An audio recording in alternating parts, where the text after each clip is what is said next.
Hello दोस्तों, Aaradhya academy के YouTube channel में आप सभी का स्वागत है। दोस्तों, कर्मचारी चयन बोर्ड द्वारा आयोजित राजस्थान चतुर्थ श्रेणी कर्मचारी भर्ती परीक्षा 2025 के नवीनतम पाठ्यक्रम के अनुसार मॉडल पेपर की टेस्ट सीरीज शुरू की गई थी, जिसमें अपने 108 मॉडल पेपर हैं वो कंप्लीट हो चुके हैं। आज अपना इसमें 109 नंबर का मॉडल पेपर है। कुल 120 प्रश्न इसमें शामिल किए गए हैं और हूबहू आपको ऐसा ही पेपर है वो परीक्षा में देखने को मिलेगा। दोस्तों, अगर आपने पिछले 108 मॉडल पेपरों का अगर टेस्ट नहीं दिया है तो आप प्ले लिस्ट में जाइए, वहां पे आपको फोल्डर मिल जाएगा। चतुर्थ श्रेणी कर्मचारी मॉडल पेपर के नाम से वहां फोल्डर बना हुआ है और उसका जो लिंक है वो आपको डिस्क्रिप्शन में मिल जाएगा। तो आप वहां जाकर पिछले मॉडल पेपरों का टेस्ट है वो अवश्य दें। आराध्या एकेडमी के यूट्यूब चैनल को अगर आपने अभी तक सब्सक्राइब नहीं किया तो सब्सक्राइब जरूर करें, बेल आइकन को दबाएं ताकि नोटिफिकेशन है वो आप सभी के पास में निरंतर पहुंचते रहे, और क्लास को लाइक जरूर करें और अपने दोस्तों के पास में शेयर जरूर करें। दोस्तों, ये देखिए, ये परीक्षा पैटर्न है। 120 प्रश्न परीक्षा के अंदर पूछे जाएंगे। 20 प्रश्न हिंदी के, 15 प्रश्न इंग्लिश के, 15 प्रश्न गणित के और 70 प्रश्न जीके के। जीके के प्रश्नों का दोस्तों डिवाइडेशन यहाँ पर दे रखा है। राजस्थान भूगोल के 20 प्रश्न पूछे जाएंगे, राजस्थान इतिहास और कला संस्कृति के 20 प्रश्न पूछे जाएंगे। बाकी सभी के है वो 5-5 प्रश्न पूछे जाएंगे, जैसे कि राजस्थान पॉलिटी के 5, भारतीय संविधान के 5 प्रश्न सामान्य विज्ञान के, 5 प्रश्न राजस्थान करंट अफेयर के, 5 प्रश्न भारतीय करंट अफेयर के और 5 प्रश्न कंप्यूटर से संबंधित। और इसी पैटर्न पर दोस्तों अपना ये आधारित मॉडल पेपर है। देखिए, सबसे पहले अपन राजस्थान भूगोल के 20 प्रश्न है वो पढ़ेंगे बिल्कुल सिलेबस के अकॉर्डिंग। दोस्तों, यहाँ पर आप देख सकते हैं, पहला प्रश्न है, राजस्थान के उन जिलों का या उन जिलों के नाम बताइए जिनकी सीमा भारत के किसी भी राज्य व अन्य देश से नहीं लगती है। बताइए, राजस्थान का वह जिला कौन सा है जिसकी सीमा भारत के किसी भी राज्य या अन्य देश से नहीं लगती है। तो दोस्तों, वो जिला कौन सा है? तो इसका राइट आंसर हो जाएगा, देखिए, धौलपुर जिले की सीमा लगती है पड़ोसी राज्य से, कोटा की भी लगती है, भीलवाड़ा की भी लगती है, लेकिन दौसा एक दौसा एक अंतर्वर्ती जिला है। ठीक है, तो यहाँ पर इसमें राइट आंसर क्या हो जाएगा? बी नंबर का जो ऑप्शन है वो इसका बिल्कुल सही। वर्तमान में 22 जिले अंतर्वर्ती जिले हैं जिनकी कोई भी सीमा है वो किसी भी राज्य और किसी भी देश के साथ में नहीं लगती।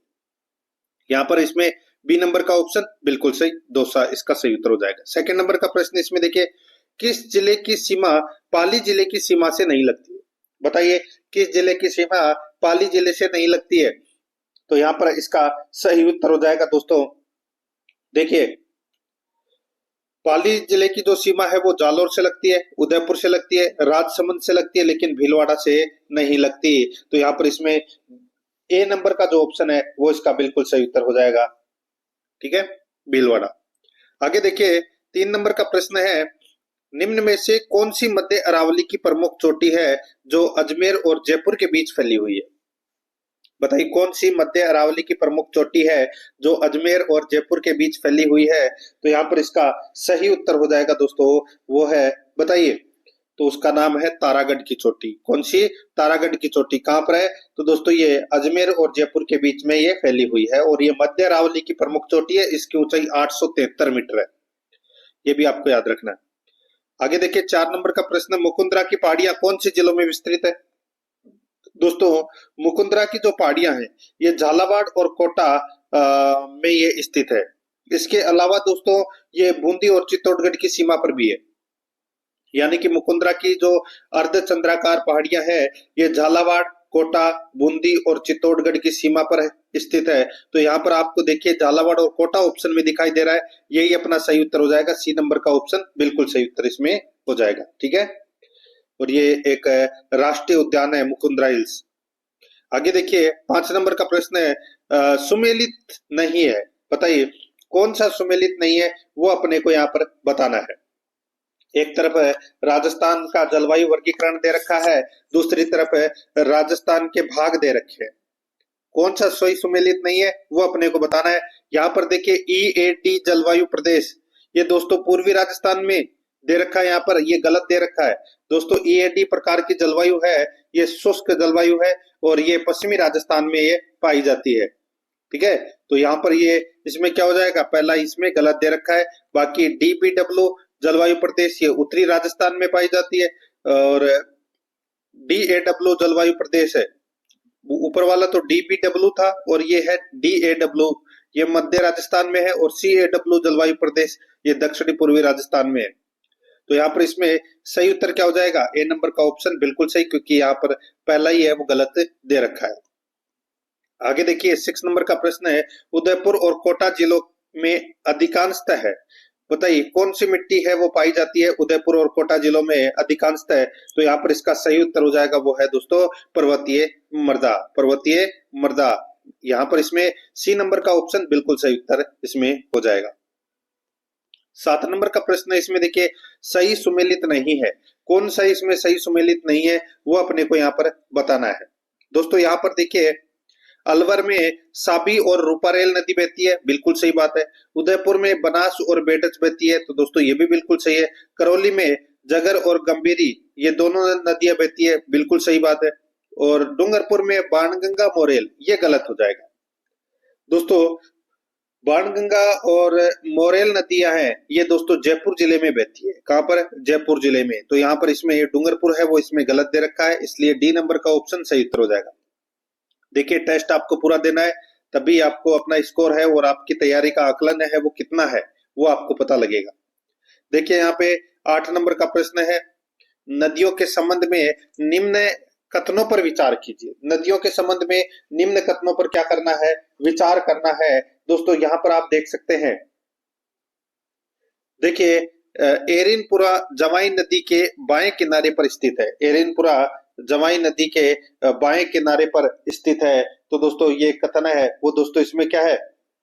बिल्कुल सही बात है, ये कथन है वो दोस्तों इसमें बिल्कुल सही है। दूसरा देखिए चंद्रावती एक प्राचीन नगर है जो पश्चिमी सुकड़ी नदी के बाएं किनारे पर स्थित है।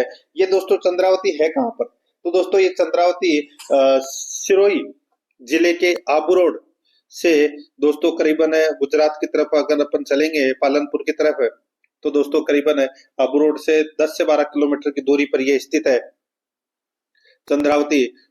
ठीक है, ये गांव है और ये शेवाणी नदी के ये जो सुकड़ी नदी है इसके दाएं किनारे पर स्थित है। दोस्तों ये बाएं दे रखा है, ये अपना इसमें गलत हो जाएगा।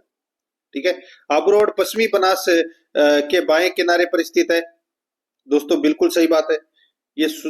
और देखिए शिवगंज जवाई नदी के बाएं किनारे पर स्थित है, तो दोस्तों ये भी बिल्कुल सही है। तो यहाँ पर ये जो सुकड़ी नदी है पश्चिमी सुकड़ी नदी के बाएं किनारे पर स्थित है, ये कथन है वो दोस्तों इसमें गलत हो जाएगा। तो इसमें सही कौन कौन से हैं? 1, 3 और 4, 1, 3 और 4। तो यहाँ पर इसमें सी नंबर का ऑप्शन बिल्कुल सही उत्तर हो जाएगा, 1, 3, 4 सही है। 9 नंबर का प्रश्न इसमें देखिए, निम्नलिखित में से राजस्थान में मीठे पानी की सबसे बड़ी मानव निर्मित झील कौन सी है? मीठे पानी की सबसे बड़ी मानव निर्मित झील कौन सी है? तो यहाँ पर इसका सही उत्तर हो जाएगा वो है दोस्तों इसमें जयसमंद। कौन सी है? जयसमंद। यहाँ पर बी नंबर का जो ऑप्शन है वो इसका बिल्कुल सही उत्तर हो जाएगा। वर्तमान में ये सलूम्बर में ये स्थित है। ठीक है, और ये भारत की दूसरी सबसे बड़ी कृत्रिम झील है वो मानी जाती है। यहाँ पर बी नंबर का ऑप्शन सही। आगे देखिए यहाँ पे 10 नंबर का प्रश्न है, निम्नलिखित में से भिन्न वर्ग की झील का चयन करें। दोस्तों भिन्न वर्ग की झील का अपने को क्या करना है? चयन करना है। यहाँ पर आप देख सकते हैं दोस्तों डीडवाना, पंचमद्रा, सांबर, पिछोला। अब दोस्तों ये तो रीजनिंग का जैसा सवाल है, यानी कि इनमें से भिन्न कौन सा है? तो इनमें से भिन्न तो दोस्तों यहाँ पर डी नंबर का ऑप्शन है वो इसका सही उत्तर हो जाएगा, क्योंकि ये पिछोला झील है ये मीठे पानी की है, बाकी तीनों है वो खारे पानी की झीलें हैं। तो यहाँ पर इसमें डी नंबर का ऑप्शन सही। 11 नंबर का प्रश्न इसमें देखिए, वर्षा जल संग्रहण करने वाला रानीसर टाका कहाँ स्थित है? बताइए ये रानीसर टाका है वो कहाँ पर स्थित है? ये रानीसर टाका दोस्तों जोधपुर के मेहरानगढ़ किले में स्थित है। ये कहां पर है? जोधपुर के मेहरानगढ़ किले में ये स्थित है। यहाँ पर इसमें बी नंबर का ऑप्शन सही उत्तर। आगे देखिए 12 नंबर का प्रश्न है, सुमेलित कीजिए। दोस्तों एक तरफ है नहर परियोजना है और दूसरी तरफ जिले दे रखे हैं, तो यहाँ पर कौन सा एक सही सुमेलित नहीं है वो बताना है। देखिए सावन भादो परियोजना कोटा में है, बिल्कुल सही बात है। सोम कमला अंबा परियोजना डूंगरपुर में है, बिल्कुल सही बात है। सोम कागदर परियोजना ये उदयपुर में है, ये भी बिल्कुल सही है। परवन लिफ्ट परियोजना ये दोस्तों कहां पर है? तो ये झालावाड़ में। कहां पर है? झालावाड़ में। तो यहाँ पर इसमें बी नंबर का जो ऑप्शन है वो इसका बिल्कुल सही उत्तर हो जाएगा। झालावाड़ में ये स्थित है, परवन नदी पर। आगे देखिए यहाँ पर 13 नंबर का प्रश्न है, सही कथनों का चयन नीचे दिए गए कोटों से कीजिए। दोस्तों यहाँ पर 4 कथन दे रखे हैं और अपने को बताना है कि कौन सा कथन है वो दोस्तों इसमें सत्य है, कौन सा कथन इसमें सत्य है वो बताना है। देखिए, अर्ध उष्ण सदाबहार वन आबू पर्वत क्षेत्र में मिलते हैं, बिल्कुल सही बात है। अर्ध उष्ण सदाबहार वन आबू पर्वत क्षेत्र में मिलते हैं। दूसरा देखिए, शुष्क सागवान के वन राजस्थान के दक्षिणी भागों में केंद्रित है। शुष्क सागवान के वन राजस्थान के दक्षिणी भागों में केंद्रित है, तो दोस्तों बिल्कुल सही बात है। आगे देखिए, मिश्रित पतझड़ वाले वन उत्तरी राजस्थान में मिलते हैं।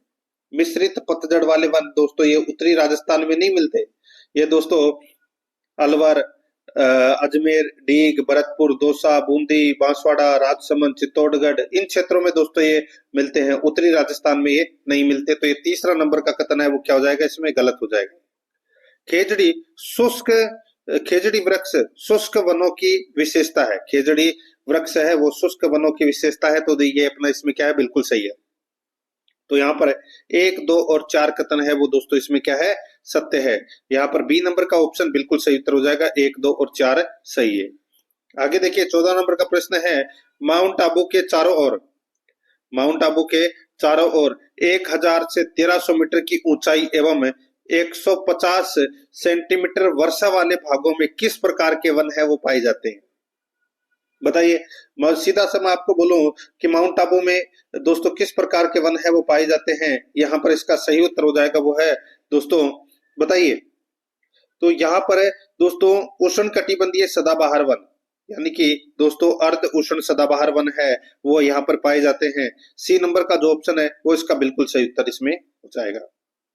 आगे देखिए यहाँ पर 15 नंबर का प्रश्न है, 2011 की जनगणना के अनुसार राजस्थान में ग्रामीण और शहरी आबादी की साक्षरता दर कितनी है।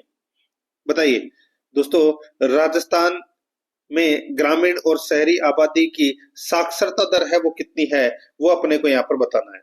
यहाँ पर आप देख सकते हैं दोस्तों, देखिए यहाँ पर ग्रामीण क्षेत्र की है 61.44% साक्षरता दर राजस्थान की 2011 की जनगणना के अनुसार, और शहरी आबादी की है 79.68%।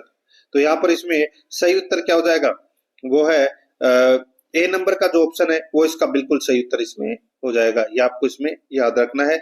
और सर्वाधिक नगरीय साक्षरता वाला जिला है वो उदयपुर है, और न्यूनतम नगरीय साक्षरता वाला जिला जालोर है, ये भी आपको इसमें याद रखना है। आगे देखिए 16 नंबर का प्रश्न है, 2011 की जनगणना के अनुसार निम्न में से कौन से जिलों के समूह में सबसे कम महिला साक्षरता अंकित है। सबसे कम महिला साक्षरता अंकित है, तो यहाँ पर इसका सही उत्तर हो जाएगा वो है दोस्तों इसमें, बताइए कहां पर है सबसे कम महिला साक्षरता, तो यहाँ पर इसका सही उत्तर हो जाएगा वो है जालोर, सिरोही, जैसलमेर। जालोर, सिरोही, जैसलमेर इसका सही उत्तर इसमें हो जाएगा। दोस्तों राजस्थान की महिला साक्षरता दर है वो कितनी है, तो दोस्तों 52% है, और न्यूनतम महिला साक्षरता वाले जिले जालोर, सिरोही और जैसलमेर है, तो यहाँ पर इसमें सी नंबर का ऑप्शन सही। 17 नंबर का प्रश्न इसमें देखिए, जनगणना 2011 के अनुसार राजस्थान के कौन से जिलों में बाल लिंगानुपात 0 से 6 आयु वर्ग 850 महिला प्रति 1000 पुरुष से कम पाया गया है। बताइए बताइए कौन से जिलों की बात हो रही है दोस्तों यहाँ पर, तो दोस्तों 850 से कम लिंगानुपात है वो दोस्तों कौन कौन से जिलों में है, तो दोस्तों 0 से 6 आयु वर्ग का पूछ रहा हूं मैं यहाँ पे दोस्तों, झुंझुनू, सीकर, ठीक है, झुंझुनू और सीकर में 850 से कम है, झुंझुनू का है 837 और सीकर का है 848। तो यहाँ पर इसमें राइट आंसर क्या हो जाएगा, डी नंबर का ऑप्शन बिल्कुल सही, झुंझुनू एवं सीकर। 18 नंबर का प्रश्न इसमें देखिए, राजस्थान के प्रथम रेल मार्ग को निम्नलिखित में से किस वर्ष खोला गया था। राजस्थान के प्रथम रेल मार्ग को निम्नलिखित में से किस वर्ष खोला गया था, तो यहाँ पर इसका सही उत्तर हो जाएगा वो है दोस्तों, ये खोला गया था 1874 में, 21 अप्रैल 1874 को दोस्तों ये खोला गया था, ठीक है, आगरा फोर्ट से बांदीकुई तक चली थी ये प्रथम रेल। यहाँ पर इसमें ए नंबर ऑप्शन सही। 19 नंबर का प्रश्न है, नाल हवाई अड्डा स्थित है। नाल हवाई अड्डा कहां पर है? तो दोस्तों ये बीकानेर में है। यहाँ पर बी नंबर ऑप्शन बिल्कुल सही, बीकानेर। 20 नंबर का प्रश्न है, चिपको आंदोलन किससे संबंधित था? दोस्तों चिपको आंदोलन किससे संबंधित था? तो इसका सही उत्तर हो जाएगा वो है वनों की कटाई को रोकने से संबंधित था ये दोस्तों चिपको आंदोलन। यहाँ पर सी नंबर ऑप्शन सही। अब अपन दोस्तों भाग 2 के अंदर राजस्थान इतिहास एवं कला संस्कृति से संबंधित 20 प्रश्न है वो पढ़ेंगे सिलेबस के अकॉर्डिंग। देखिए 21 नंबर का प्रश्न है, गदिया सिक्के किस राज्य से संबंधित थे? दोस्तों ये गदिया सिक्के किस राज्य से संबंधित थे? राइट आंसर हो जाएगा ये दोस्तों उदयपुर में प्रचलित थे ये गदिया सिक्के। ठीक है, तो यहाँ पर इसमें सही उत्तर हो जाएगा बी नंबर ऑप्शन सही। 22 नंबर का प्रश्न है, इसमें देखिए निम्नलिखित में से मारवाड़ के किस शासक ने खानवा के युद्ध में महाराणा सांगा को सहायता प्रदान की थी? बताइए मारवाड़ के किस शासक ने खानवा के युद्ध में महाराणा सांगा को सहायता प्रदान की थी? यहाँ पर इसका सही उत्तर हो जाएगा वो है दोस्तों इसमें राव गंगा ने सहायता प्रदान की थी और अपने पुत्र राव मालदेव को दोस्तों सहायता करने के लिए भेजा था। तो यहाँ पर इसमें सही उत्तर क्या हो जाएगा? सी नंबर का ऑप्शन बिल्कुल सही। आगे देखिए 23 नंबर का प्रश्न है, 1835 ईस्वी में जोधपुर लीजियन का गठन किया गया जिसका केंद्र रखा गया। 1835 ईस्वी में जोधपुर लीजियन का गठन किया गया जिसका केंद्र रखा गया। तो दोस्तों जिसका केंद्र एरेनपुरा रखा गया। कहां पर है ये दोस्तों? आप सभी को पता होगा एरेनपुरा। ये एक सैनिक छावनी थी जिसका गठन 1835 में हुआ था और यहाँ जोधपुर लीजन के सैनिक थे। ठीक है, और आप सभी को पता है कि इन्होंने दिल्ली चलो मारो फिरंगी का नारा है वो यहीं से दिया गया था। यहाँ पर इसमें बी नंबर का ऑप्शन बिल्कुल सही। आगे देखिए यहाँ पर 24 नंबर का प्रश्न है, बिथोड़ा नामक स्थान किससे संबंधित है? बिथोड़ा नामक स्थान है वो किससे संबंधित है? राइट आंसर हो जाएगा दोस्तों ये 1857 के स्वतंत्रता संग्राम से संबंधित है। बिथोड़ा का युद्ध हुआ था 8 सितंबर 1857 को। ठीक है, और इसके ठीक 10 दिन बाद यानी कि 18 सितंबर 1857 को दोस्तों चेलावास का युद्ध हुआ था। तो यहाँ पर इसमें सही उत्तर क्या हो जाएगा? बी नंबर ऑप्शन सही। आगे देखिए 25 नंबर का प्रश्न है, कांगड़ा कांड किस प्रजामंडल आंदोलन के दौरान गठित हुआ था? कांगड़ा कांड दोस्तों ये कांगड़ किसान आंदोलन है, ये 1944 में गठित हुआ था ये। ठीक है, और ये बीकानेर प्रजामंडल से संबंधित था ये। तो यहाँ पर इसमें सही उत्तर क्या हो जाएगा? बीकानेर प्रजामंडल, सी नंबर का ऑप्शन सही। 26 नंबर का प्रश्न है, बरड़ किसान आंदोलन किस रियासत से संबंधित है? बरड़ किसान आंदोलन कौन सी रियासत से संबंधित है? तो ये बूंदी रियासत से संबंधित है। बी नंबर का ऑप्शन बिल्कुल सही, बूंदी रियासत से संबंधित है। 27 नंबर का प्रश्न है, 1927 में कुंवर मदन सिंह के नेतृत्व में किसानों ने कहां आंदोलन किया? 1927 में कुंवर मदन सिंह के नेतृत्व में किसानों ने कहां आंदोलन किया? तो दोस्तों इसका राइट आंसर हो जाएगा कहां आंदोलन किया? इसका सही उत्तर हो जाएगा वो है दोस्तों करौली में। यहाँ पर सी नंबर का जो ऑप्शन है वो इसका बिल्कुल सही उत्तर हो जाएगा करौली में। इसका सही उत्तर इसमें हो जाएगा दोस्तों।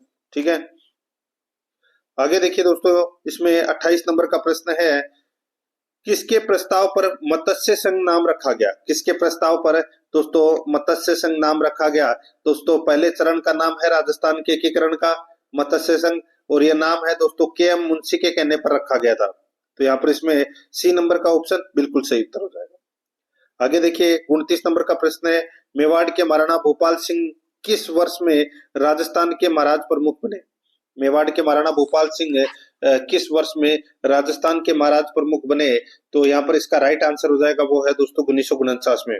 यहाँ पर सी नंबर का ऑप्शन बिल्कुल सही उत्तर हो जाएगा 1949 में। राजस्थान के चौथे चरण में ये महाराज प्रमुख बने थे 30 मार्च 1949 को। सी नंबर ऑप्शन सही। 30 नंबर का प्रश्न है, निम्नलिखित में से कौन भूतपूर्व कोटा रियासत की महिला स्वतंत्रता सेनानी थी? बताइए कौन भूतपूर्व कोटा रियासत की महिला स्वतंत्रता सेनानी थी? तो इसका सही उत्तर हो जाएगा वो है दोस्तों इसमें कमला स्वाधीन। सी नंबर का ऑप्शन बिल्कुल सही उत्तर हो जाएगा कमला स्वाधीन। 31 नंबर का प्रश्न है, तेजाजी से संबंधित निम्नलिखित में से कौन सा स्थल सुमेलित नहीं है? तेजाजी से संबंधित निम्नलिखित में से कौन सा स्थल सुमेलित नहीं है? तो यहाँ पर इसका सही उत्तर क्या हो जाएगा?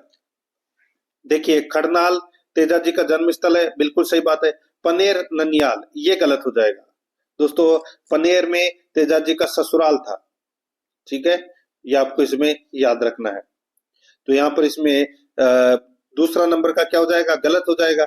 सुरसुरा में समाधि स्थल है, परबतसर मेले का स्थल है, बिल्कुल सही बात है।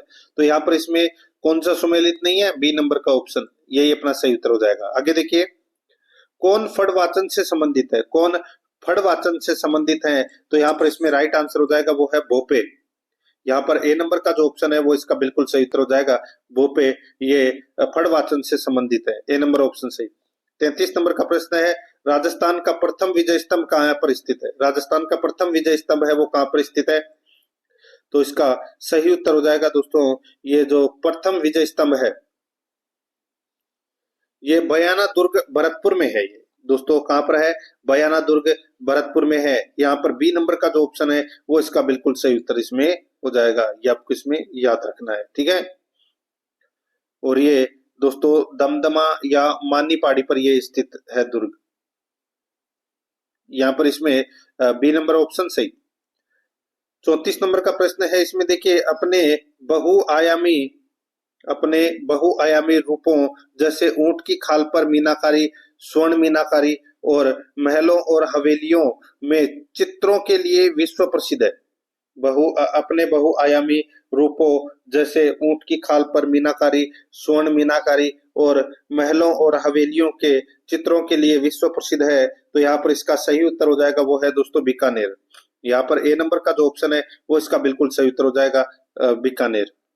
आगे देखिए, 35 नंबर का प्रश्न है, राष्ट्रीय पुरस्कार प्राप्त मोहनलाल किस शिल्प से संबंधित है, राष्ट्रीय पुरस्कार प्राप्त मोहनलाल किस शिल्प से संबंधित है, तो यहाँ पर इसका राइट आंसर हो जाएगा वो है मोलेला मणिमूर्ति शिल्प से संबंधित।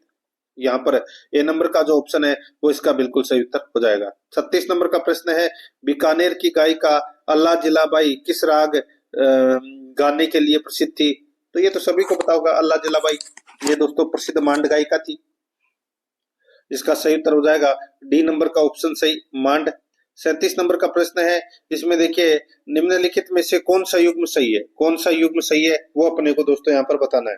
देखिए, खड़ताल, खड़ताल दोस्तों यहाँ पर सुशिर वाद्य यंत्र दे रखा है, तो बिल्कुल सही बात है, खड़ताल एक सुशिर वाद्य यंत्र है। रबाब दोस्तों ये यहाँ पर तत्वाद्य यंत्र दे रखा है, जो कि इसमें गलत हो जाएगा। कौन सा एक सही है, सही है पूछा है, तो तत्वाद्य यंत्र तो इसमें सही है। खड़ताल है वो दोस्तों सुशिर वाद्य यंत्र नहीं है, बाकिया है वो भी गणवाद्य यंत्र नहीं है, डेरू है वो भी सुशिर वाद्य यंत्र नहीं है, एक ही सही है दोस्तों इसमें, रबाब तत्वाद्य यंत्र। बी नंबर का जो ऑप्शन है वो इसका बिल्कुल सही उत्तर हो जाएगा दोस्तों, ये तत्वाद्य यंत्र है रबाब, बाकी इसमें तीनों गलत दे रखे हैं, इसलिए बी नंबर का ऑप्शन इसका राइट आंसर हो जाएगा। 38 नंबर का प्रश्न है, इसमें देखिए, सुमेलित कीजिए दोस्तों, अपने को बताना है कि कौन सी होली है वो कहाँ की प्रसिद्ध है, या कौन सा न्याण है वो कहाँ का प्रसिद्ध है। यहाँ पर सुमेलित करना है, देखिए, महावीर जी की दोस्तों, महावीर जी की लठमार होली है वो प्रसिद्ध है, करौली के महावीर जी की लठमार होली है वो प्रसिद्ध है, यानी कि एक का क्या हो जाएगा 3। और बिनाय अजमेर की दोस्तों कोडामार होली है वो प्रसिद्ध है, तो ये बिनाय की क्या हो जाएगा, कोडामार होली। सिंगोद दोस्तों देखिए, न्याण है ये कहाँ का प्रसिद्ध है, तो दोस्तों ये सिंगोद कोटा, ठीक है, कोटा के सिंगोद का प्रसिद्ध है दोस्तों ये न्याण। और बाड़मेर की दोस्तों पत्थरमार होली प्रसिद्ध है, तो यहाँ पर इसमें सही उत्तर क्या हो जाएगा, वो है 3 1 4 2, 3 1 4 2 कौन से ऑप्शन में है, तो यहाँ पर देखिए डी नंबर का जो ऑप्शन है वो इसका बिल्कुल सही उत्तर हो जाएगा। आगे देखिए, 39 नंबर का प्रश्न है, डॉक्टर गिरियसन ने अपनी पुस्तक लिंग्विस्टिक सर्वे ऑफ इंडिया में राजस्थानी बोलियों को मुख्य समूहों में विभाजित किया गया है, बताइए राजस्थानी बोलियों को दोस्तों कितने मुख्य समूहों में विभाजित किया गया है, तो दोस्तों 5 उप शाखाएं बताई गई है, पश्चिमी राजस्थानी, उत्तरी पूर्वी राजस्थानी, मध्य पूर्वी राजस्थानी, दक्षिणी पूर्वी राजस्थानी और दक्षिणी राजस्थानी। तो यहाँ पर इसमें राइट आंसर हो जाएगा बी नंबर का ऑप्शन बिल्कुल सही 5। 40 नंबर का प्रश्न इसमें देखिए, पछेवड़ा है दोस्तों, पछेवड़ा है किसको कहते हैं पछेवड़ा? तो सर्दियों में पुरुषों द्वारा ओढ़ा जाने वाला जो वस्त्र है वो पछेवड़ा कहलाता है। तो यहाँ पर इसमें राइट आंसर क्या हो जाएगा? मोटा सूती शॉल, मोटा सूती शॉल। तो यहाँ पर इसमें ए नंबर ऑप्शन सही। अब अपन दोस्तों भाग 3 के अंदर भारतीय संविधान से संबंधित 5 प्रश्न है वो पढ़ेंगे, बिल्कुल सिलेबस के अकॉर्डिंग। दोस्तों यहाँ पर देखिए 41 नंबर का प्रश्न है, किसी लोकतंत्र प्रणाली में संसदीय कार्यपालिका से क्या अभिप्राय है? किसी लोकतंत्र प्रणाली में संसदीय कार्यपालिका से क्या अभिप्राय है? तो दोस्तों बताइए, संसदीय कार्यपालिका से अभिप्राय, तो दोस्तों ऐसी कार्यपालिका जो संसद के बहुमत के समर्थन पर निर्भर हो, ऐसी कार्यपालिका जो संसद के बहुमत के समर्थन पर निर्भर हो। तो यहाँ पर इसमें डी नंबर का जो ऑप्शन है वो इसका सही उत्तर इसमें हो जाएगा। ठीक है, ये संसदीय कार्यपालिका का अर्थ है लोकतंत्र प्रणाली में। 42 नंबर का प्रश्न इसमें देखिए, भारतीय राजनीतिक व्यवस्था में इनमें से कौन सर्वोच्च है? बताइए कौन सर्वोच्च है? तो यहाँ पर संविधान है वो क्या है? सर्वोच्च है। बी नंबर ऑप्शन सही उत्तर हो जाएगा। 43 नंबर का प्रश्न है, 1909 ईस्वी में यूनाइटेड किंगडम के संसद के किस अधिनियम ने ब्रिटिश भारत के शासन में भारतीयों की भागीदारी में सीमित वृद्धि लाई? 1909 ईस्वी में यूनाइटेड किंगडम की संसद में या यूनाइटेड किंगडम की संसद के किस अधिनियम ने ब्रिटिश भारत के शासन में भारतीयों की भागीदारी में सीमित वृद्धि लाई? तो यहाँ पर इसका जो राइट आंसर हो जाएगा वो है दोस्तों जो मार्लिमेंटो सुधार अधिनियम था 1909, उसके अंदर दोस्तों भारत के शासन में भारतीयों की भागीदारी में वृद्धि की गई थी। यहाँ पर इसमें सी नंबर का ऑप्शन बिल्कुल सही उत्तर हो जाएगा। 44 नंबर का प्रश्न है, 1935 के भारत सरकार का अधिनियम है किस निर्णय से संबंधित है? बताइए 1935 के भारत सरकार अधिनियम किस निर्णय से संबंधित है? तो ये तो सभी को पता होगा दोस्तों, ये प्रांतीय स्वायत्तता से संबंधित है, प्रांतीय स्वायत्तता से संबंधित है। तो यहाँ पर इसमें राइट आंसर क्या हो जाएगा? बी नंबर का ऑप्शन बिल्कुल सही उत्तर इसमें हो जाएगा। ठीक है, केंद्र में द्वैध शासन प्रणाली स्थापित की गई थी और प्रांतों में स्वायत्तता 1935 के अधिनियम में। बी नंबर ऑप्शन सही। आगे देखिए यहाँ पे 45 नंबर का प्रश्न है, भारत में लौकिक सार्वभौमिकता है क्योंकि संविधान की प्रस्तावना आरंभ होती है। बताइए संविधान की प्रस्तावना आरंभ होती है तो कहां से प्रारंभ होती है? अगर आपने प्रस्तावना पढ़ी है तो दोस्तों आपको पता होगा कि पहली लाइन है वो है हम भारत के लोग, शब्दों से प्रारंभ होती है। यहाँ पर डी नंबर का ऑप्शन बिल्कुल सही। अब अपन दोस्तों भाग 4 के अंदर राजस्थान पॉलिटी से संबंधित 5 प्रश्न है वो पढ़ेंगे, बिल्कुल सिलेबस के अकॉर्डिंग। यहाँ पर देखिए 46 नंबर का प्रश्न है, निम्न विवरणों पर विचार कीजिए। दोस्तों निम्न विवरणों पर विचार करना है। यहाँ पर देखिए 3 कथन दे रखे हैं, उसके बाद में अपने को कूट भाषा में क्या करना है? उत्तर देना है। राजस्थान पॉलिटी से संबंधित दोस्तों ये प्रश्न है वो अपन पढ़ रहे हैं। यहाँ पर आप देख सकते हैं अनुच्छेद 157 राज्यपाल के पद के लिए 2 योग्यता निर्धारित करता है। तो दोस्तों ये कथन है वो बिल्कुल सही बात है कि वह भारत का नागरिक हो और उम्र है वो न्यूनतम 35 वर्ष होना जरूरी है। तो अपना पहला इसमें क्या है? बिल्कुल सही है। आगे देखिए राज्यपाल राज्य व्यवस्थापिका का सदस्य होना चाहिए, तो ये गलत हो जाएगा। नियुक्ति से पूर्व राज्यपाल को 40 वर्षों की आयु पूर्ण कर लेनी चाहिए, तो ये गलत हो जाएगा, 35 वर्ष होनी चाहिए। तो इसमें सिर्फ एक ही सही है, कौन सा? पहला नंबर का। तो इसका राइट आंसर क्या हो जाएगा? ए नंबर का, यानी कि सिर्फ एक इसमें सही है। 47 नंबर का प्रश्न है, जननारायण व्यास के बारे में निम्नलिखित में से कौन सा कथन गलत है? जननारायण व्यास के बारे में निम्नलिखित में से कौन सा कथन गलत है वो दोस्तों अपने को यहाँ पर बताना है। दोस्तों यहाँ पर देखिए इसमें वे मारवाड़ लोक परिषद के सक्रिय सदस्य थे, बिल्कुल सही बात है दोस्तों। वे तरुण राजस्थान के संपादक थे, बिल्कुल सही बात है। 1952 में वे अपना पहला विधानसभा चुनाव हार गए थे, तो दोस्तों ये भी बिल्कुल सही बात है। चौथा देखिए उन्होंने 3 बार राजस्थान के मुख्यमंत्री के रूप में काम किया, तो ये गलत हो जाएगा। दोस्तों जननारायण व्यास ने राजस्थान में 2 बार मुख्यमंत्री पद पर कार्य किया। ठीक है, तो इन्होंने यहाँ पर ये जो 3 बार दे रखा है ये गलत दे रखा है, इसलिए डी नंबर का ऑप्शन राइट आंसर हो जाएगा, यहाँ पे 2 होना चाहिए था। आगे देखिए 48 नंबर का प्रश्न, निम्नलिखित में से किस जिले में राजस्थान विधानसभा की बैठक विधान भवन होती है? बताइए किस जिले में राजस्थान विधानसभा की बैठक होती है? राइट आंसर हो जाएगा, ये तो सभी को पता होगा दोस्तों, ये जयपुर में होती है दोस्तों। विधानसभा भवन जयपुर के ज्योति नगर में स्थित है। यहाँ पर इसमें ए नंबर का ऑप्शन बिल्कुल सही, जयपुर। 49 नंबर प्रश्न है, जिला कलेक्टर किस सेवा का सदस्य होता है? जिला कलेक्टर किस सेवा का सदस्य होता है? तो दोस्तों राइट आंसर हो जाएगा वो है भारतीय प्रशासनिक सेवा का सदस्य होता है। यहाँ पर सी नंबर का जो ऑप्शन है वो इसका बिल्कुल सही उत्तर इसमें हो जाएगा। आगे देखिए 50 नंबर का प्रश्न है, संविधान के कौन से अनुच्छेद अधीनस्थ न्यायालयों से संबंधित है? कौन से अनुच्छेद अधीनस्थ न्यायालयों से संबंधित है? तो यहाँ पर इसका राइट आंसर हो जाएगा वो है इसमें अनुच्छेद 233 से 237 तक। अनुच्छेद 233 से 237 तक है, अधीनस्थ न्यायालयों से संबंधित अनुच्छेद है ये। यहाँ पर ए नंबर का ऑप्शन सही उत्तर हो जाएगा। अब दोस्तों अपन भाग 5 के अंदर सामान्य विज्ञान से संबंधित 5 प्रश्न है वो पढ़ेंगे सिलेबस के अकॉर्डिंग। दोस्तों यहाँ पर आप देख सकते हैं 51 नंबर का प्रश्न है, जब प्रकाश दूसरे माध्यम के अंदर जाता है तो, जब प्रकाश दूसरे माध्यम के अंदर जाता है तो दोस्तों उसकी आवर्ती में परिवर्तन नहीं आता है, तो उसकी आवर्ती में परिवर्तन नहीं आता है। तो यहाँ पर इसमें राइट आंसर हो जाएगा बी नंबर का ऑप्शन बिल्कुल सही उत्तर हो जाएगा। ठीक है, गति और तरंग दैर्ध्य बदल जाते हैं लेकिन आवर्ती में कोई परिवर्तन नहीं आता दोस्तों। तो यहाँ पर इसमें बी नंबर का ऑप्शन सही उत्तर हो जाएगा। 52 नंबर का प्रश्न है, भोजन में प्रोटीन की पाचन क्रिया उदर में शुरू होती है जिसमें एंजाइम होता है। बताइए दोस्तों, भोजन में प्रोटीन की पाचन क्रिया उदर में शुरू होती है जिसमें एंजाइम होता है, तो जिसमें एंजाइम दोस्तों पेप्सिन होता है। कौन सा? पेप्सिन एंजाइम होता है। राइट आंसर हो जाएगा यहाँ पर सी नंबर का ऑप्शन बिल्कुल सही उत्तर हो जाएगा।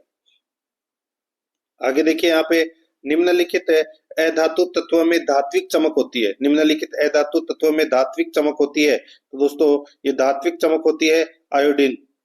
ठीक है, आयोडीन एक अधातु है जो ठोस अवस्था में धात्विक चमक प्रदर्शित करता है। यहाँ पर सी नंबर का ऑप्शन बिल्कुल सही उत्तर हो जाएगा। 54 नंबर का प्रश्न इसमें देखिए, निम्नलिखित में से कौन सा भौतिक परिवर्तन है? बताइए कौन सा भौतिक परिवर्तन है? तो दोस्तों इसका सही उत्तर हो जाएगा वो है इसमें भौतिक परिवर्तन ऐसा परिवर्तन जिसमें पदार्थ के भौतिक गुणों, अवस्था, रंग, आकार, कठोर, दृढ़ता, बहाव, घनत्व आदि में परिवर्तन होता है। तो यहाँ पर इसमें सही उत्तर हो जाएगा कोका कोला पेय में नमक डालने से गैस का निकलना। यहाँ पर बी नंबर का जो ऑप्शन है वो इसका सही उत्तर हो जाएगा।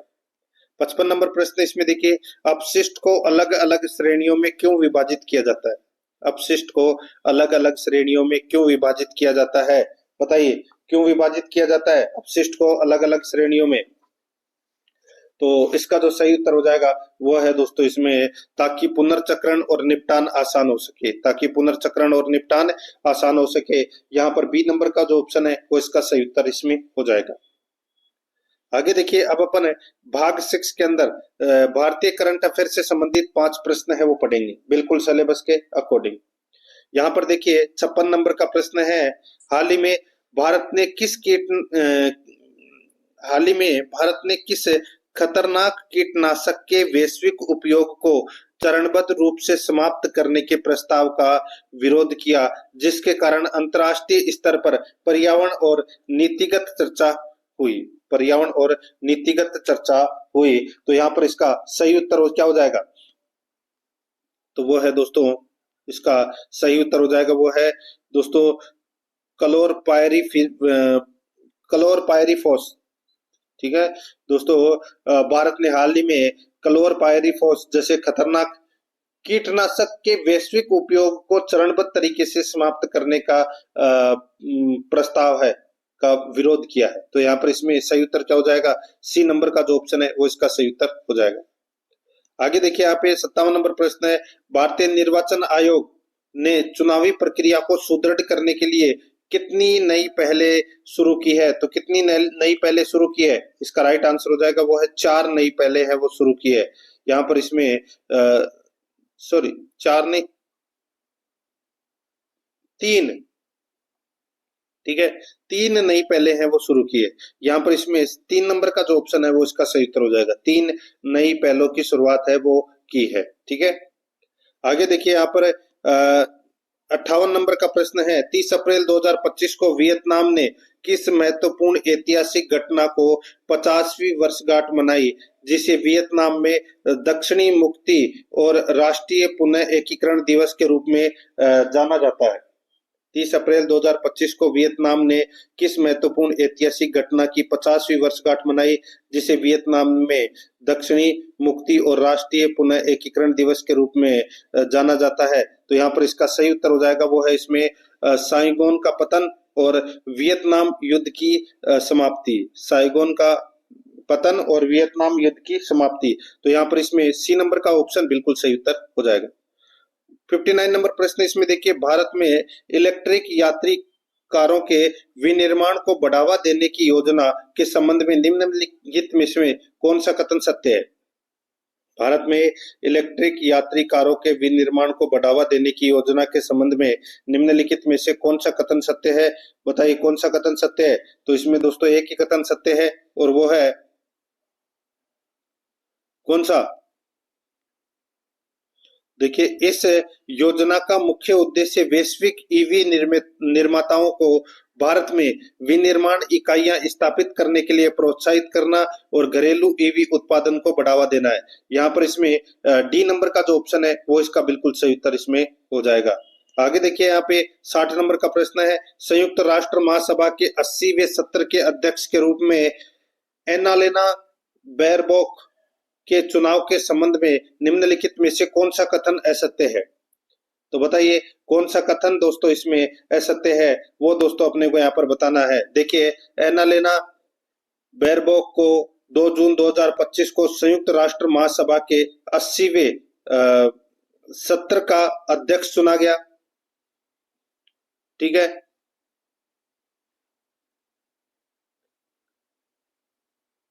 तो इसमें ये बिल्कुल सही बात है। वह पश्चिमी यूरोपीय समूह की पहली महिला और इस पद पर आसीन होने वाली कुल 5वीं महिला है, तो ये भी बिल्कुल सही है। बेरबॉक ने 167 मतों से चुनाव जीता, उन्होंने हेगा सिमट को पीछे छोड़ दिया, बिल्कुल सही बात है। चौथा देखिए, उनकी अध्यक्षता की प्रमुख प्राथमिकताओं में संयुक्त राष्ट्र प्रणाली की दक्षता और प्रभावशीलता बढ़ाना, सतत विकास के लिए 2030 एजेंडा को आगे बढ़ाना और सदस्य राज्यों के लिए ईमानदार मध्यस्थ और एकीकरणकर्ता बनना शामिल नहीं है। तो ये कथन है वो दोस्तों इसमें नहीं है, वो गलत दे रखा है। इसलिए अपना डी नंबर का जो ऑप्शन है वो इसका राइट आंसर इसमें हो जाएगा। आगे देखिए दोस्तों, यहाँ पर अब अपन भाग 7 के अंदर राजस्थान करंट अफेयर से संबंधित 5 प्रश्न है वो पढ़ेंगे भाग 7 में। ठीक है, बिल्कुल सिलेबस के अकॉर्डिंग। देखिए यहाँ पे 61 नंबर का प्रश्न है, इसमें देखिए, लोकसभा में याचिका पिटीशन समिति का सभापति किसे बनाया गया है? लोकसभा में याचिका पिटीशन समिति का सभापति किसे बनाया गया है? तो यहाँ पर इसका सही उत्तर हो जाएगा, वो है चित्तौड़गढ़ से सांसद सीपी जोशी को। यहाँ पर इसमें बी नंबर का ऑप्शन सही उत्तर हो जाएगा, सीपी जोशी को। 62 नंबर का प्रश्न इसमें देखिए, मार्च 2025 में 12वें 3R एशिया और प्रशांत क्षेत्र सर्कुलर इकोनॉमी फोरम का आयोजन कहाँ किया गया? बताइए दोस्तों, मार्च 2025 में 12वें 3R एशिया और प्रशांत क्षेत्र सर्कुलर इकोनॉमी फोरम का आयोजन है वो कहाँ किया गया? इसका सही उत्तर हो जाएगा, वो है जयपुर में। यहाँ पर ए नंबर का ऑप्शन बिल्कुल सही उत्तर हो जाएगा, जयपुर में। आगे देखिए 63 नंबर का प्रश्न है, विधिक सेवा सदन व विधिक सेवा मार्ग का लोकार्पण कहाँ किया गया? विधिक सेवा सदन व विधिक सेवा मार्ग का लोकार्पण कहाँ किया गया? इसका राइट आंसर हो जाएगा, वो है राज्य विधिक सेवा प्राधिकरण भवन जयपुर में। यहाँ पर बी नंबर का जो ऑप्शन है वो इसका बिल्कुल सही उत्तर इसमें हो जाएगा। आगे देखिए 64 नंबर का प्रश्न है, आईक्यू एयर की दुनिया के 20 प्रदूषित शहरों की सूची मार्च 2025 में राजस्थान का कौन सा शहर शीर्ष 10 में शामिल है? आईक्यू एयर की दुनिया के 20 प्रदूषित शहरों की सूची मार्च 2025 में राजस्थान का कौन सा शहर शीर्ष 10 में शामिल है? तो यहाँ पर इसका सही उत्तर हो जाएगा दोस्तों, शीर्ष 10 में दोस्तों जो शामिल है वो है देखिए इसमें आईक्यू एयर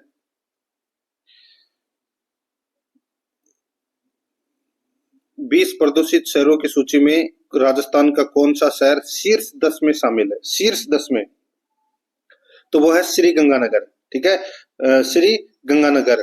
तो यहाँ पर इसमें सी नंबर का ऑप्शन राइट आंसर हो जाएगा। श्री गंगानगर को 8वां स्थान मिला है और भिवाड़ी को 10वां स्थान और हनुमानगढ़ को 12वां स्थान है वो मिला है। तो यहाँ पर इसका सही उत्तर हो जाएगा सी नंबर का ऑप्शन सही उत्तर हो जाएगा।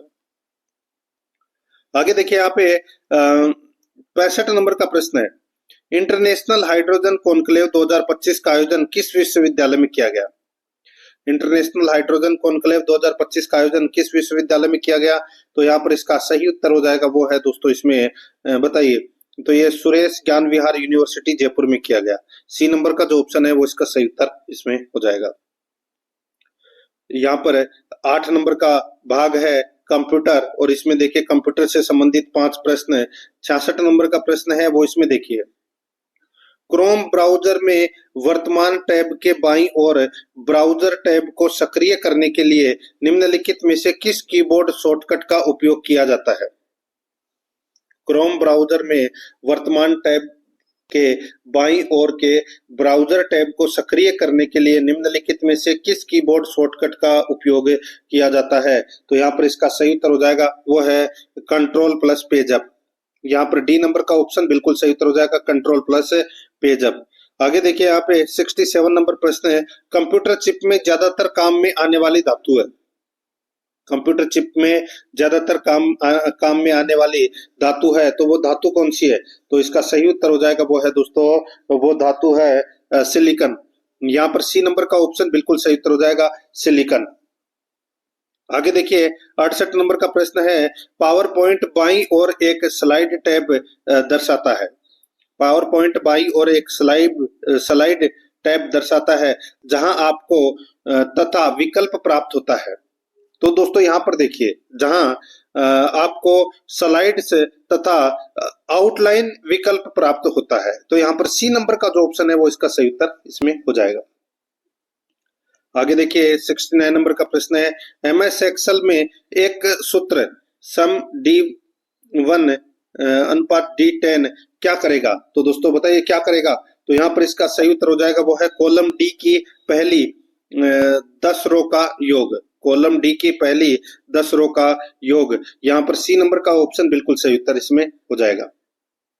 आगे देखिए 70 नंबर का प्रश्न है, WYSIWYG का पूरा नाम निम्नलिखित में से कौन सा है? तो बताइए का पूरा नाम कौन सा है? तो इसका पूरा नाम हो जाएगा what you see is what you gate.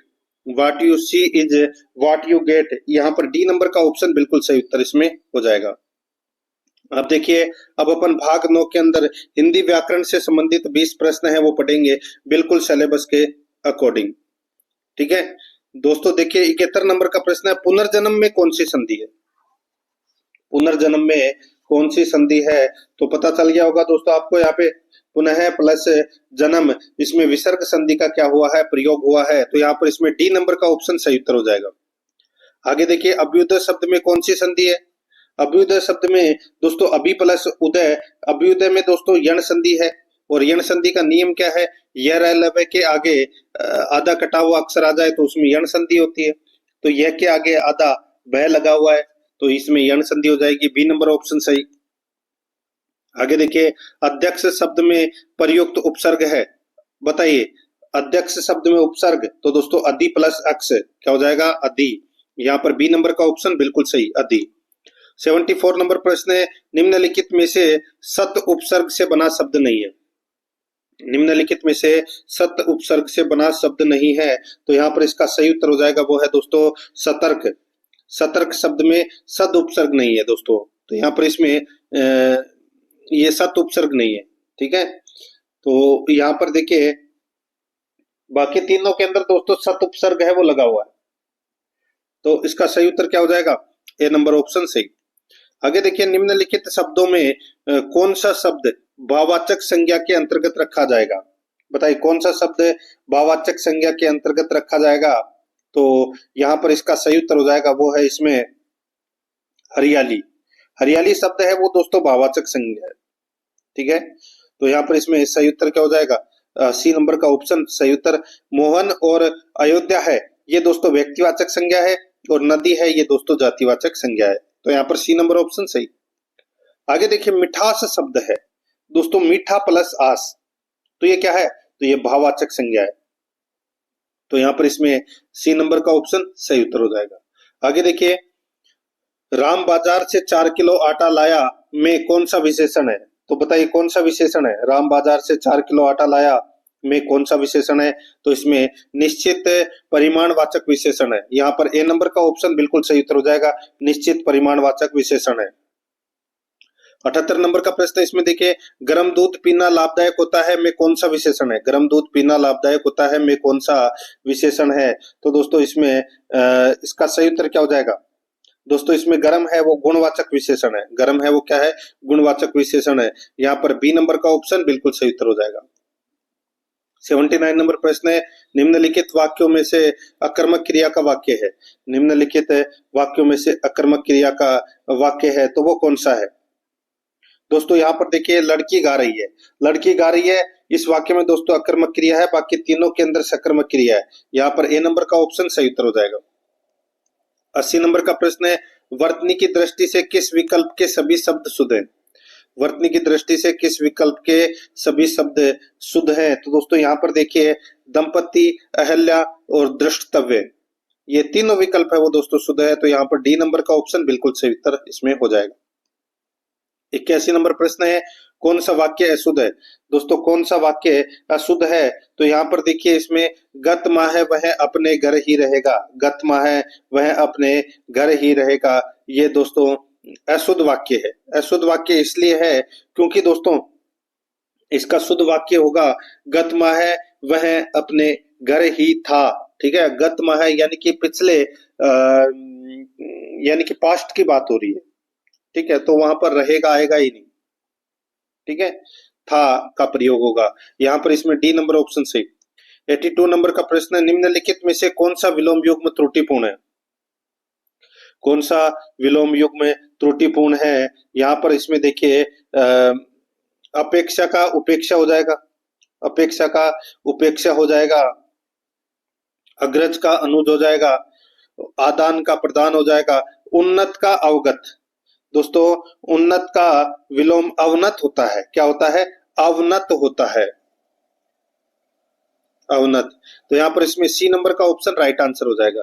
83 number का प्रश्न है, निम्नलिखित विलोम युग्मों में से या निम्नलिखित विलोम युग्मों में एक शब्द युग्म शुद्ध नहीं है, एक शब्द युग्म शुद्ध नहीं है, तो इसका जो राइट आंसर क्या हो जाएगा वो है दोस्तों यहाँ पर देखिए आयात का निर्यात होता है विलोम, बिल्कुल सही बात है। पाप का पुण्य होता है, बिल्कुल सही है। यहाँ पे देखिए बद्ध का दोस्तों मुक्त होता है, बंद का मुक्त होता है, बिल्कुल सही है। यहाँ पे नूतन का दोस्तों सनातन दे रखा है, गलत हो जाएगा। नूतन का दोस्तों पुरातन होता है विलोम, क्या होता है, पुरातन। तो यहाँ पर इसमें डी नंबर का ऑप्शन सही। आगे देखिए विरंची शब्द किसका पर्यायवाची है।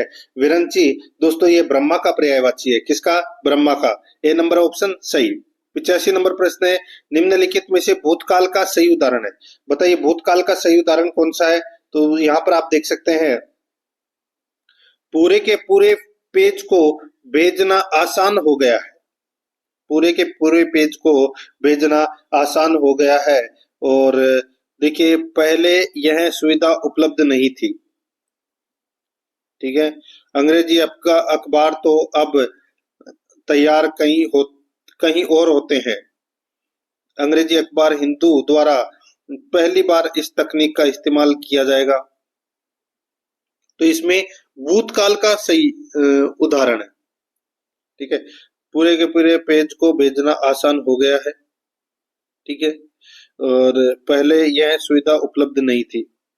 तो ये यहाँ पर इसका राइट आंसर क्या हो जाएगा, सी नंबर का ऑप्शन बिल्कुल सही उत्तर हो जाएगा। इसमें सामान्य भूतकाल का प्रयोग हुआ है। ठीक है, आगे देखिए सिटीजन का हिंदी परिभाषिक शब्द है। सिटीजन का हिंदी परिभाषिक शब्द हो जाएगा दोस्तों नागरिक, क्या हो जाएगा, नागरिक।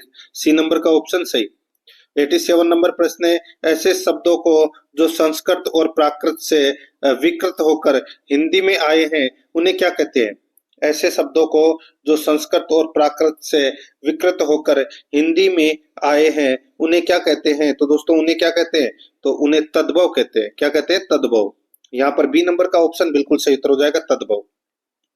88 नंबर प्रश्न है, जो सब कुछ जानता है वह है। जो सब कुछ जानता है उसे क्या कहते हैं? उसे दोस्तों सर्वज्ञ कहते हैं। यहाँ पर बी नंबर का ऑप्शन बिल्कुल सही, सर्वज्ञ। 89 नंबर प्रश्न इसमें देखिए, नक्कार खाने में तूती की आवाज मुहावरे का क्या अभिप्राय है? नक्कार खाने में तूती की आवाज मुहावरे का क्या अभिप्राय है? तो दोस्तों इसका अभिप्राय है समर्थ व्यक्ति के सामने असमर्थ व्यक्ति का प्रभाव नहीं पड़ता। तो यहाँ पर इसमें बी नंबर का जो ऑप्शन है वो इसका सही उत्तर हो जाएगा। आगे देखिए 90 नंबर का प्रश्न है, निम्नलिखित लोकोक्तियों को उनके अर्थ के साथ सुमेलित कीजिए और सही कोट का अपने को क्या करना है? चयन करना है। यहाँ पर देखिए एक तरफ लोकोक्ति दे रखी है, दूसरी तरफ अर्थ दे रखा है। तो देखिए लोकोक्ति के अंदर हाथ कंगन को आरसी क्या? हाथ कंगन को आरसी क्या मतलब? प्रत्यक्ष को प्रमाण क्या? प्रत्यक्ष को प्रमाण क्या, यानी कि पहले का क्या हो जाएगा? तो हाथी के दांत खाने के और दिखाने के और, हाथी के दांत खाने के और दिखाने के और, तो इसका क्या हो जाएगा? इसका हो जाएगा दोस्तों कथनी और करनी में अंतर। कथनी और करनी में अंतर, ठीक है। तो यानी कि बी का 4 हो जाएगा। आगे देखिए शब्दान 22 पसेरी, शब्दान 22 पसेरी बताइए, तो इसका अर्थ क्या हो जाएगा? तो शब्दान 22 पसेरी का अर्थ होता है अज्ञानी के लिए अच्छी बुरी सब चीजें एक समान। तो यानी कि 3 का सी का 3 हो जाएगा। और होनहार बिरवान के होत चिकने पात, इसका अर्थ हो जाएगा पूत के पांव पालने में ही दिख जाते हैं। तो यानी कि अपना इसमें राइट आंसर क्या हो जाएगा? 2 4 3 1, 2 4 3 1 अपना इसमें सही उत्तर हो जाएगा। कौन से ऑप्शन में? तो पहले नंबर के ऑप्शन में ही अपना सही उत्तर हो जाएगा। अब अपन दोस्तों इंग्लिश ग्रामर से संबंधित 15 प्रश्न है वो पढ़ेंगे सिलेबस के अकॉर्डिंग।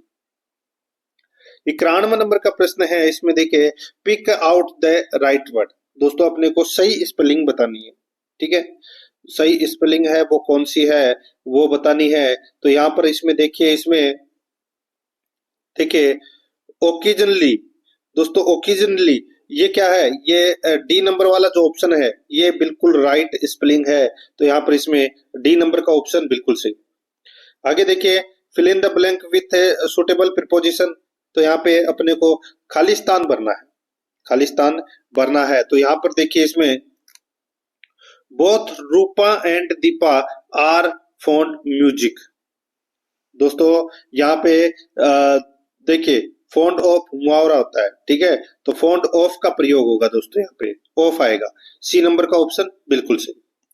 आगे देखिए यहाँ पे insert the punctuation mark in the following sentence. दोस्तों यहाँ पर सेंटेंस दे रखा है, she read the short story Kafan and adapted it to a radio play. अब दोस्तों अपने को इसमें पंक्चुएशन मार्क बताना है कि कौन सा इसमें पंक्चुएशन मार्क है, यानी कि जिसके अंदर कोमा वगैरह सब कुछ सही लगा हुआ है। तो इसमें देखिए she read the short story, she read the short story Kafan and adapted it to a radio play. तो यहाँ पर इसमें सी नंबर का ऑप्शन बिल्कुल सही उत्तर हो जाएगा। 94 नंबर का प्रश्न इसमें देखिए fill in the blank with the appropriate modal that express the concept given the bracket. दोस्तों अपने को खालिस्तान बताना है। तो इसमें देखिए सी स्पीक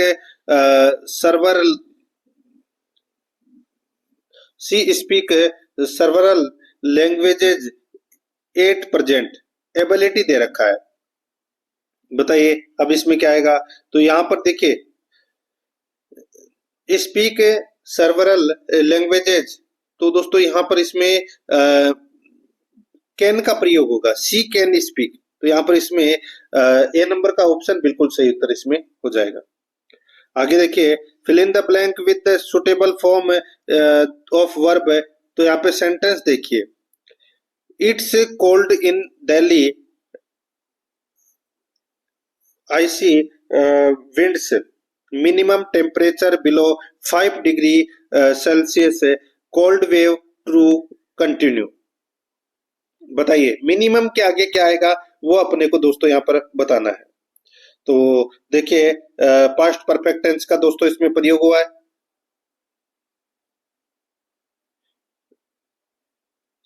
तो यहाँ पर इसमें देखिए इसमें दोस्तों खालिस्तान भरना है, ठीक है।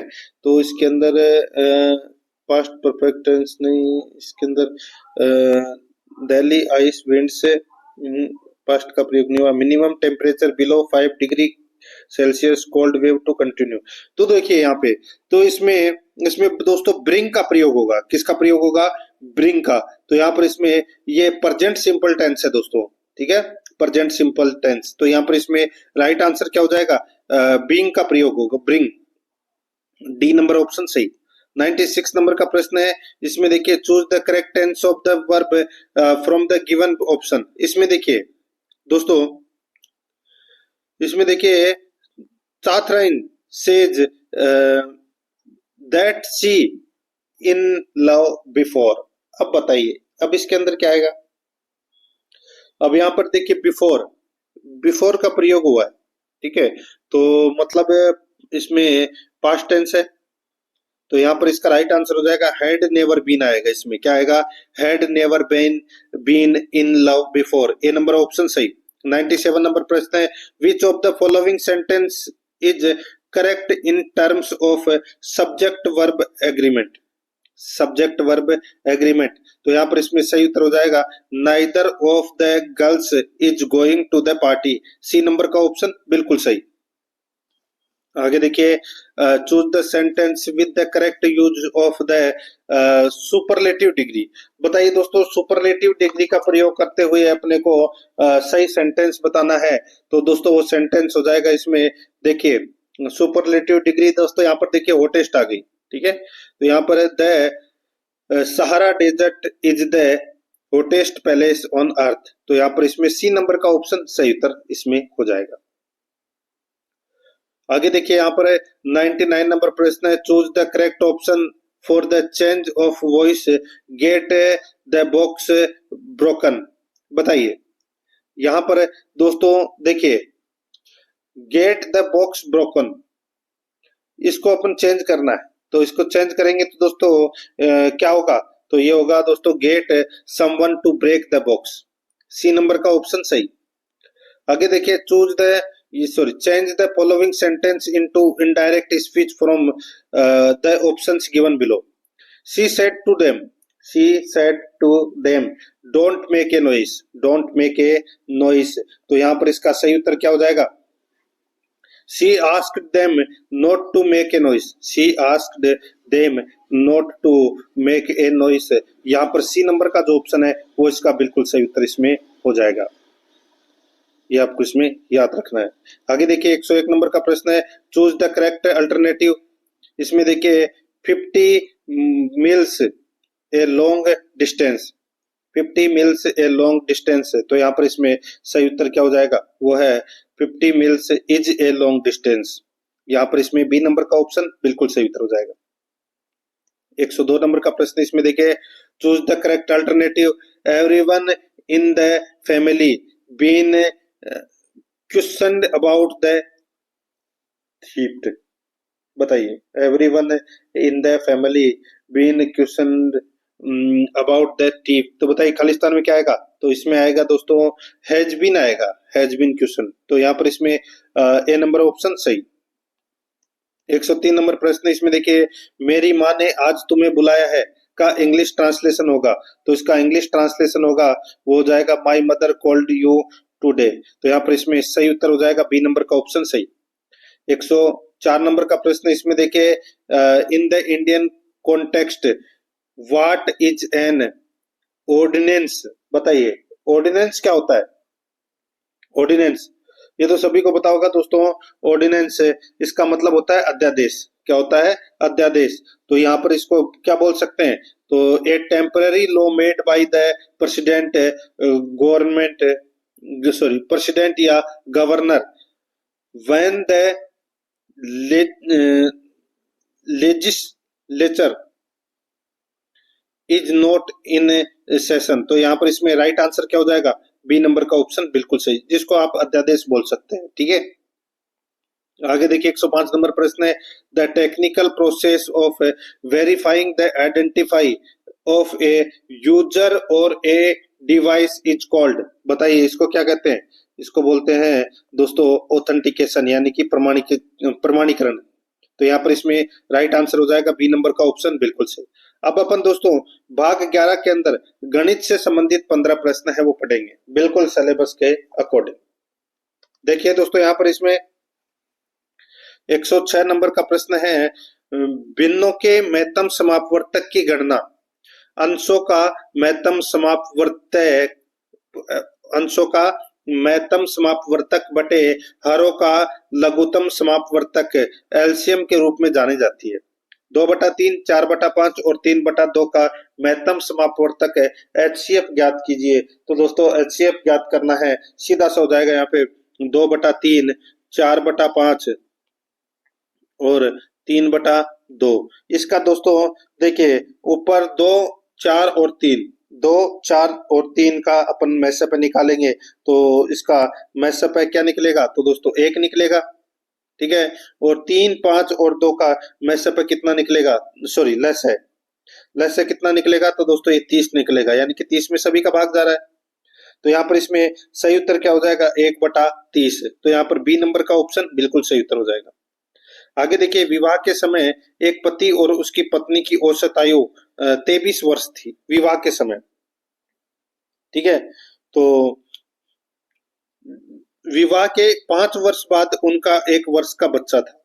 विवाह के 5 वर्ष के बाद उनका 1 वर्ष का बच्चा था।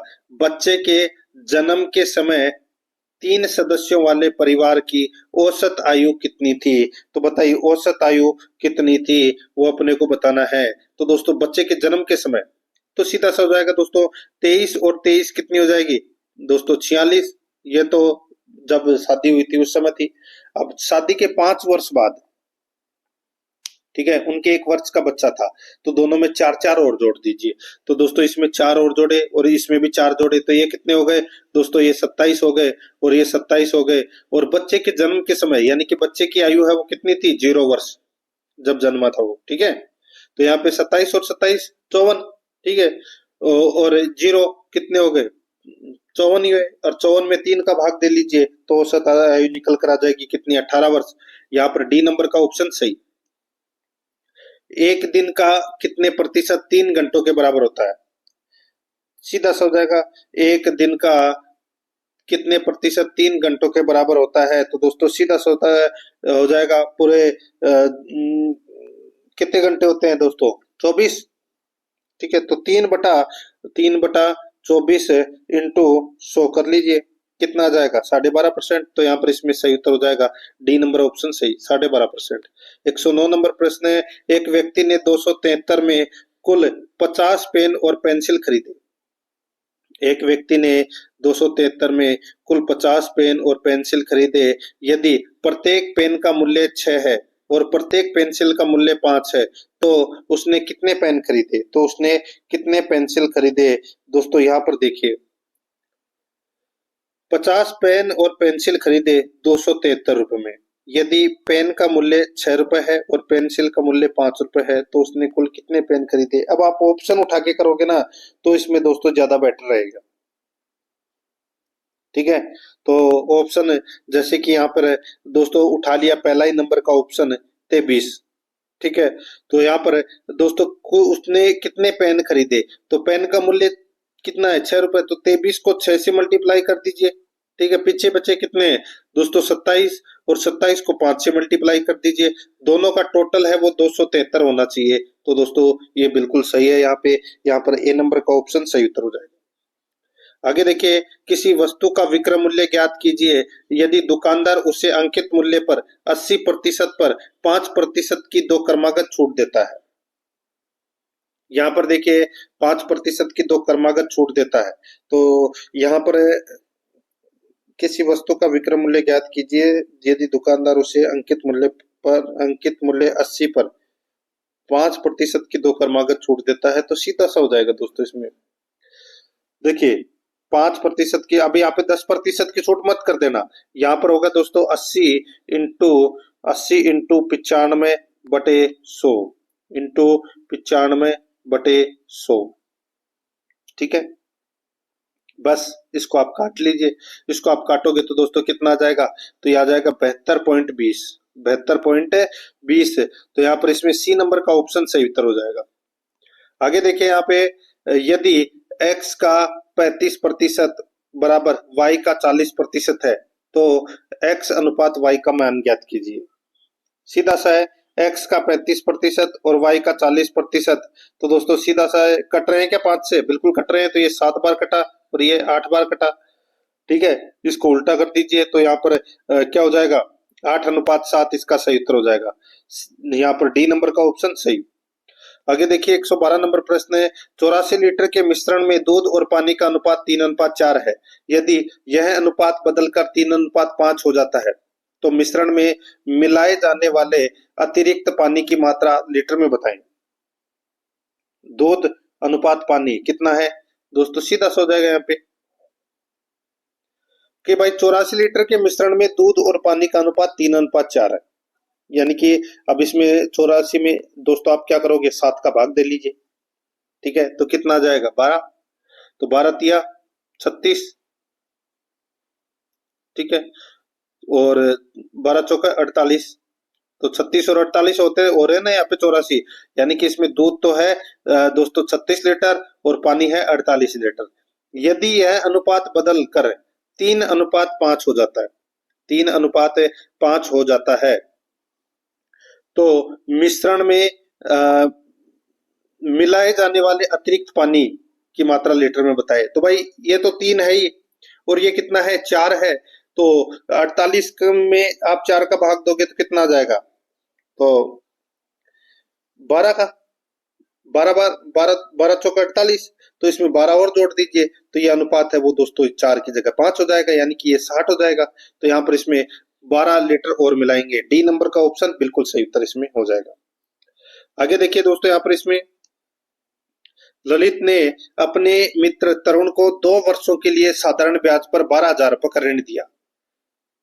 ठीक है, जिससे उसे 1,200 रुपए ब्याज मिला। प्रतिवर्ष ब्याज दर ज्ञात कीजिए। तो प्रतिवर्ष ब्याज दर ज्ञात कीजिए तो दोस्तों ऐसा ही बराबर है क्या हो जाएगा, मूलधन इंटू दर इंटू समय बटे 100। तो यहाँ पर दोस्तों कितना दे रखा है, 1200 ब्याज दे रखा है। तो यहाँ पे 1200 बराबर 12,000 इंटू आर अपने को निकालनी है इंटू 2/100। बस इसको काट लीजिए। इसको आप काटोगे तो कितनी आ जाएगी, दर 5% आ जाएगी दोस्तों। यहाँ पर इसमें सी नंबर ऑप्शन सही। आगे देखिए यहाँ पे 114 नंबर प्रश्न है, एक धनराशि वार्षिक तौर पर लगने वाले चक्रवृद्धि ब्याज पर 3 वर्षों के बाद 10,648 हो जाती है और 2 वर्षों के बाद 9,680 हो जाती है। ब्याज की दर कितनी है? तो दोस्तों ब्याज की दर कितनी है, तो 10,648 माइनस 9,680 इंटू 100 करोगे तो भाई कितना हो जाएगा, अंतर कितने का हो जाएगा, तो इसमें 968 का क्या हो जाएगा, अंतर हो जाएगा। बटे दोस्तों कितना है यहाँ पे, तो ये 9,680 इंटू 100। बस इसको काट दीजिए। इसको आप काटोगे तो कितना आ जाएगा, 10%। भाई ये कितनी बार गया, 10 बार गया और 100 में 10 का भाग दोगे तो कितने आ जाएगा, 10। यहाँ पर ए नंबर ऑप्शन सही। आगे देखिए, ए, बी और सी किसी कार्य को क्रमशः 48, 12 और 24 दिन में पूरा कर सकते हैं। एक साथ मिलकर कार्य करते हुए वे कार्य कितने दिन में पूरा करेंगे? तो सीधा सा हो जाएगा दोस्तों 48, 12 और 24 दे रखा है। ठीक है, तो यहाँ पर इनका लैसा ले लीजिए, कितना आ जाएगा दोस्तों 48। ठीक है, अब 48 में दोस्तों आप भाग दे लीजिए। 48 का कितनी बार गया, एक बार। 12 का कितनी बार गया, 4 बार। 24 का कितनी बार गया, 2 बार। तो यहाँ पे 2 और 1 3, 3 और 4 7, यानी कि 48/7। तो यही अपना सही उत्तर हो जाएगा 48/7। या आप डायरेक्ट भाग देके भी लिख सकते हैं इसको शॉर्ट में। तो यहाँ पर इसमें डी नंबर ऑप्शन बिल्कुल सही। आगे देखिए, एक टंकी को 3 पाइपों ए, बी और सी द्वारा 4 घंटे में भरा जाता है। पाइप बी से दुगना तेज है और पाइप बी पाइप ए से दुगना तेज है, पाइप ए द्वारा टंकी को भरने में कितना समय लगेगा। अब दोस्तों यहाँ पर देखिए, सबसे पहले तो ए, बी और ये सी ऐसे लिखा है। अब इसमें देखिए 4 घंटे में तीनों के द्वारा भरा जाता है। पाइप सी पाइप बी से दुगना तेज है, पाइप सी यानी कि अगर ये 2 है तो ये 4 है। पाइप बी पाइप ए से दुगना तेज है, तो दोस्तों ए से दुगना तेज यानी कि इनका ये निकल कर आ गया अनुपात कितना, 1:2:4। अब कुल काम कितना हो गया, तो 1 और 2 कितना, 3 और 4 7। अब 7 इंटू 4 कर लीजिए, 4 घंटे में भरा जाता है, तो 7 इंटू 4 कितना हो जाएगा दोस्तों, ये हो जाएगा 28। तो यहाँ पर वही 28 घंटा इसका राइट आंसर हो जाएगा। डी नंबर ऑप्शन सही उत्तर, क्योंकि एक का तो एक ही है, तो 28 में 1 का भाग दोगे तो 28 घंटे आ जाएगा।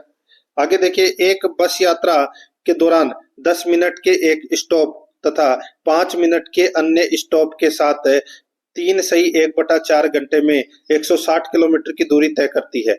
बस की औसत चाल ज्ञात कीजिए। बस की औसत चाल है वो ज्ञात कीजिए। दोस्तों यहाँ पर देखिए, इसमें एक बस यात्रा के दौरान 10 मिनट के एक स्टॉप तथा 5 मिनट के अन्य एक स्टॉप के साथ 3 सही 1/4 घंटे में 160 किलोमीटर की दूरी तय करती है। बस की औसत चाल ज्ञात कीजिए। तो यहाँ पर इसका राइट आंसर हो जाएगा, वो है देखिए समय 1/4 का मतलब कितना हो गया, 15 मिनट, यानी कि 3 घंटे 15 मिनट में 160 किलोमीटर की दूरी तय करता है। तो यहाँ पर दोस्तों इसमें 10 मिनट के एक स्टॉप तथा 5 मिनट के एक अन्य स्टॉप के साथ, अब इसमें दोस्तों 10 और 5 कितना हो गया, 15 मिनट। अब 15 मिनट दोस्तों इसमें माइनस करोगे तो कितना आ जाएगा, 3 घंटे।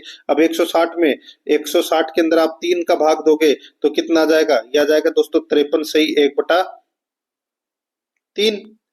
यही अपना क्या हो जाएगा, सही उत्तर इसमें हो जाएगा। ये यहाँ पर 53 सही 1/3, यानी कि बी नंबर का ऑप्शन बिल्कुल सही उत्तर हो जाएगा इसमें। आगे देखिए, एक पहिए की त्रिज्या 70 सेंटीमीटर है। यह पहिया एक निश्चित दूरी तय करते हुए 5 सेकंड में 10 चक्कर घूमता है। पहिए की चाल ज्ञात कीजिए। दोस्तों पहिए की चाल ज्ञात कीजिए। तो यहाँ पर दोस्तों चाल बराबर दूरी बटा समय, तो यानी कि 2 पाई आर इंटू एन बटे 5। ठीक है, तो पाई का मान कितना होता है, वही 22/7। तो यहाँ पे क्या हो जाएगा, 2 पाई आर, तो यहाँ पे 2 इंटू 22/7 इंटू त्रिज्या कितनी है 70, और इसमें एच और लगेगा। ठीक है, 2 पाई आर एच, तो यहाँ पर एच है वो कितना है, तो 10 है। ठीक है, अब यहाँ पे 7 इंटू 100 इंटू 5, बस इसको काट लीजिए। तो इसको आप काटोगे तो कितना आ जाएगा, तो ये आ जाएगा 61.68 किलोमीटर प्रति घंटा, 31.68। ठीक है, तो यहाँ पर इसमें सी नंबर का ऑप्शन सही। आगे देखिए, यहाँ पे चार्ट का अध्ययन करें और पूछे गए प्रश्नों का उत्तर दें। दोस्तों 2001 से 2006 तक के वर्षों को निरूपित करता है। तो यहाँ पर देखिए, इसमें कंपनी ए, कंपनी बी, प्रदत्त अवधि में कंपनी बी द्वारा निर्मित वाहनों की औसत संख्या लगभग क्या है। तो दोस्तों औसत संख्या लगभग क्या है, यहाँ पर आप देख सकते हैं दोस्तों, इसमें आप देख सकते हैं कंपनी बी। तो कंपनी बी में देखिए 119, 99, 141, 78, 120 और 159, इसको जोड़ के, और कितनी है टोटल, 6 है, तो 6 का भाग दे लीजिए, औसत आ जाएगा। कितना आ जाएगा, तो ये 1,19,333 लगभग है। तो यहाँ पर इसमें सी नंबर का ऑप्शन बिल्कुल सही। आगे देखिए, 120 नंबर प्रश्न है, राजू को धारा के विपरीत दिशा में तैरने में लगने वाला समय धारा की दिशा में तैरने में लगने वाले समय की तुलना में दोगुना होता है। यदि नदी की धारा की चाल 5 किलोमीटर प्रति घंटा है, तो शांत जल में राजू की चाल ज्ञात कीजिए। तो शांत जल में राजू की चाल है वो ज्ञात करना है। तो दोस्तों सीधा सा बता देता हूँ, 15 किलोमीटर घंटा इसका सही उत्तर हो जाएगा, ये आप निकाल लेना। ठीक है, ए नंबर ऑप्शन इसका बिल्कुल सही। तो दोस्तों इसी के साथ मैंने आपको ये मॉडल पेपर है वो कंप्लीट करवा दिया है। प्रश्न आपको कैसे लगे कमेंट में जरूर बताएं, और आराध्या रेस एकेडमी के यूट्यूब चैनल को सब्सक्राइब जरूर करें, बेल आइकन को दबाएं, क्लास को लाइक और अपने दोस्तों के पास में शेयर जरूर करें। मिलते हैं दोस्तों नेक्स्ट क्लास में। जय हिंद, जय भारत।